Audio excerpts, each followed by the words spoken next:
Hello friends, welcome back to my new blog. कैसे हैं आप सभी? आई होप कि आप सभी लोग बहुत अच्छे तरीके से अपनी तैयारी कर रहे होंगे, आप लोग स्वस्थ होंगे और साथ में ही एग्ज़ाम का टेंशन भी साथ में लिए होंगे। तो यह हर किसी के साथ में हो रहा है और यह समय हमारे लिए बहुत ही ज़्यादा इम्पॉर्टेंट है, साथ ही हमारे लिए क्रूशियल भी है और सही निर्णय लेने का यही अच्छा समय है। अगर हम प्रॉपर स्ट्रेटेजी के साथ में बढ़ते हैं तो सब चीज़ बहुत ही अच्छा होगा। तो अब है हमें प्रैक्टिस सेट लगाने का टाइम। तो क्या आप प्रैक्टिस सेट बिल्कुल ही एग्ज़ाम ओरिएंटेड लगा रहे हैं? क्या आप अभी तक अगर प्रैक्टिस सेट नहीं भी लिए हैं तो क्या वह एग्ज़ाम के जो आने वाले हैं क्या उसके हिसाब से वह आपने प्रैक्टिस सेट खरीदे हैं, या केवल आप टीजीटी एग्ज़ाम दे रहे हैं, बायोलॉजी सब्जेक्ट का आप टीजीटी पेपर देने जा रहे हैं तो केवल आप बायोलॉजी पढ़ रहे हैं, लेकिन आपको यह भी नहीं पता है कि आपके बायोलॉजी जो है पिछले सालों में क्या आया है, आपने देखे भी नहीं है। तो अब वह समय आ चुका है। यह एक ऐसा समय है जिसमें आपको सब चीज़ें बिल्कुल एक एक चीज़ क्या हम कैसे कदम रख रहे हैं फूक फूक के आपको रखना है और आपको अभी से यह डिसाइड कर लेना है कि हम क्या पढ़ रहे हैं, क्या हम सही दिशा में बढ़ रहे हैं, क्या हमने जो पढ़ रहे हैं, जो भी हमने कंपटीशन बुक्स लिया है, प्रैक्टिस सेट लिया है, क्या वह बिल्कुल ही एग्ज़ाम के हिसाब से है। और अगर आप एग्ज़ाम के हिसाब से भी आप लगा रहे हो, जो आप प्रैक्टिस सेट आप पढ़ाई कर रहे हैं, तो क्या आप केवल ओरली केवल ऐसे ही पढ़ते जा रहे हो? तो फ्रेंड्स, आप लोग अगर पढ़ रहे हैं इस तरीके से, तो इस तरीके से केवल बुक को रीडिंग मार के पढ़ के फेंकने से मतलब नहीं है। जो क्वेश्चन दिया हुआ है उसको खूब बहुत अच्छे तरीके से आपको अंदर वो मीनिंग क्या बोल रहा है, वह कहाँ कहाँ पे और कितने सालों में आया है, यह आपको ध्यान में रखना है, क्योंकि यह रिपीटेड क्वेश्चन ही आते हैं। जो कम से कम आपका 20 से 25 क्वेश्चन आपका रिपीटेड होंगे, ठीक है। और तीसरी और एक बात और कि यह 3 तरीके से एग्ज़ाम का पैटर्न होता है कि इजी, मॉडरेट और हार्ड। तो जो इजी वाला आप समझिए कि आपका यह प्रैक्टिस सेट से कवर हो जाने वाला है। जो मॉडरेट है वह जो हमारे दिमाग में रहता है और हम भूलने वाले चीज़ें रहती हैं उस तरीके से होता है, और जो हार्ड है तो वह हार्ड तो सबके लिए ही आने वाला है। तो हमको इसी हिसाब से हमको यह ध्यान में रख लेना है कि कम से कम ईजी और मॉडरेट को तो हम यूँ चुटकी में कर सकते हैं, और रही बात हार्ड, तो उसमें अगर हमने बहुत ही अच्छे तरीके से अगर हमने पढ़ा है, अगर हमने बुक से पढ़ा है या कहीं से भी पढ़ा है, तो वह अगर ध्यान से पढ़ा जाए, अगर क्वेश्चन को तोड़ तोड़ के पढ़ा जाए और उसको डिस्ट्रीब्यूट करके पढ़ा जाए, तो हो सकता है कि आंसर उसी में हो। अगर नहीं भी है तब भी आपने इतनी पढ़ाई की है कि आप उसमें अच्छे से तुक्का लगा सकते हैं। और जो तुक्का भी लगाते हैं ना, केवल जो पढ़े लिखे होते हैं, जिन्होंने पढ़ाई की है, केवल वही ही तुक्का अच्छे तरीके से लगा सकते हैं। तो फ्रेंड्स, अभी मैं आपको बताऊं कि अभी मैं आप लोगों को कुछ बताने वाली थी, वो थोड़ा मिस हो गया। तो ये देखिए, अभी तो मैं पढ़ाई कर रही हूँ रेनान कुलेसी का, और यह जो बायोलॉजी जोन वाले सर हैं, ठीक है ना, मैंने आपको पहले भी बताया था कि मैंने कौन सा बैच परचेस किया है कि नहीं किया है और मैंने किसकी पीडीएफ ली है। ये सब चीज़ें मैंने आप लोगों को डिटेल वीडियो पहले भी मैं बता चुकी हूँ।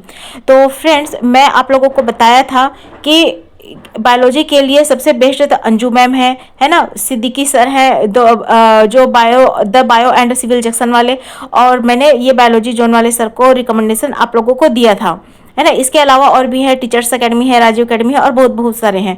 आप लोगों के भी कमेंट आए हैं कि मैम हमको ये वाले सर पसंद नहीं है, ये मैम पसंद नहीं है। हर तरीके का अपना अपना व्यू आया था, जिसमें सबसे अच्छा रिव्यू आया था अंजू मैम का, है ना।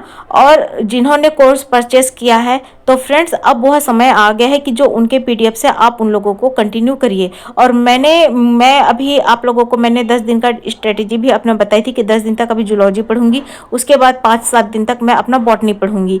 लेकिन फ्रेंड, मुझे लगा कि मुझे अब चेंज करना चाहिए, ये पैटर्न मुझे चेंज करना चाहिए, क्योंकि हुआ क्या है कि मैं पढ़ रही हूँ, ठीक है, मैंने प्रैक्टिस सेट मैंने अपना पढ़ाई किया, मैंने वह कंप्लीट कर लिया, एक बार नहीं और दूसरी बार भी मैं करने जा रही हूँ, फिनिश होने वाला है मेरा।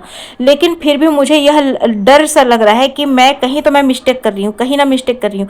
और वह बात बिल्कुल सही ही है, क्योंकि मैंने पीडीएफ बायोलॉजी जोन वाले सर से मैंने लिया था, और मैं उसको पढ़ने का मेरे पास टाइम नहीं है, क्योंकि मेरा सारा टाइम तो यही हो जा रहा है कि मेरा अपने रिवीजन कॉपी और साथ में ही जो ये प्रैक्टिस सेट है, इसी के ही चक्कर में पड़ी हूँ। लेकिन मुझे अब समझ में यह आ चुका है, यह केवल मेरी स्ट्रेटेजी है कि जो मैंने परचेस किए हैं पीडीएफ, अब उसको साथ में लेके बुक खोल के सबको अब मिक्स करके मुझे अब से पढ़ना स्टार्ट कर देना चाहिए। क्योंकि अगर मैं टाइम डिस्ट्रीब्यूट कंट्रीब्यूट करूं। और समय का हम कुछ नहीं बोल सकते कि वह मेरे टाइम से ख़त्म हुआ कि नहीं हुआ।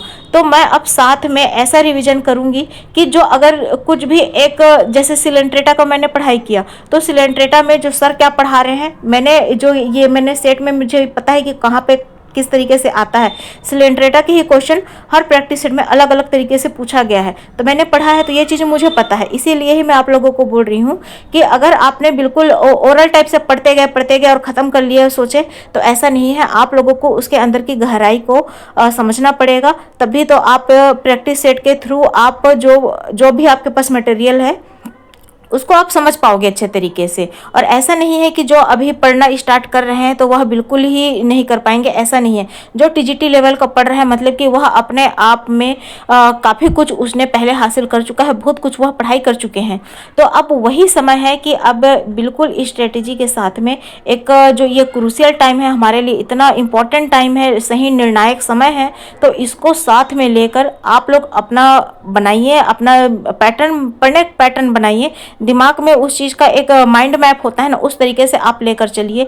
मैंने तो अपने तरीके से, मैंने जो भी मेरे को ऐसा फील लगा, जैसा मैं फेस कर रही हूँ अभी इस समय, तो वह चीज़ें मैंने आप लोगों के साथ शेयर करना उचित समझा है। तो हो सकता है कि आपको यह स्ट्रेटेजी काम आ जाए, लेकिन अगर आप अपने तरीके से पढ़ोगे, अपने तरीके से आप डिसीजन लेंगे, तो वह आपके लिए ज़्यादा बेटर होगा। तो फ्रेंड्स, तो इसी तरीके से मैं अपना स्टडी अब करने वाली हूँ कि मेरे पास जो PDF है उसको साथ में लगाऊं, क्योंकि देखिए वह नोट्स अपने आप में ना इतना वैल्यूएबल है। मैं यह नहीं बोल रही हूँ कि आप लोग मेरे ही गोइंग थ्रू आप जाओ, कि मैं जैसा बोल रही हूँ आप लोग वैसा ही करो। केवल मैं यहाँ पर अपना एक जो मेरा रिकमेंडेशन है या मेरी बातें हैं, केवल मैं वही शेयर करती हूँ।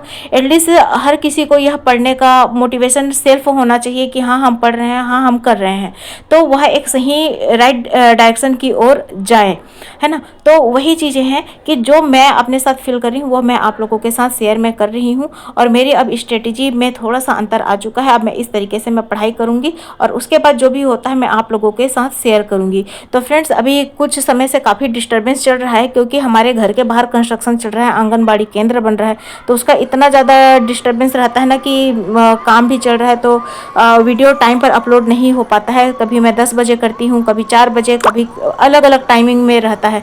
और फिर ऊपर से यहाँ पे बच्चे भी इतने हैं ना कि हर घर से कम 6-6, 7-7 बच्चे हैं।